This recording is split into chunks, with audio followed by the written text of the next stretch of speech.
Ito ka na. Okay na yon. Sumuko ka na. Alam mo kung feeling mo hinihintay niya na lang na ikaw yung bumitaw para mag-break kayo? Gawin mo na. Kung feeling mo ayaw naman na niya sa'yo, pero hindi niya lang sinasabi dahil gusto niya na ikaw yung makipag-break sa inyong dalawa, gawin mo na. Huwag mo nang pahabain yung paghihirap niyo. Kung feeling mo yun naman yung makakapagbigay ng peace of mind sa inyong dalawa pareho, gawin mo na.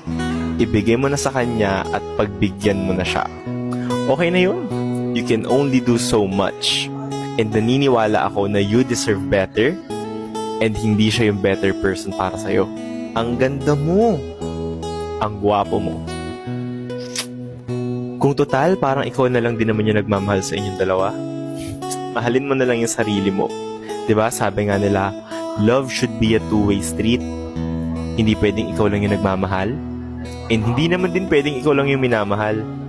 Give and take yan. Lalo na sa relationship. Bitaw na.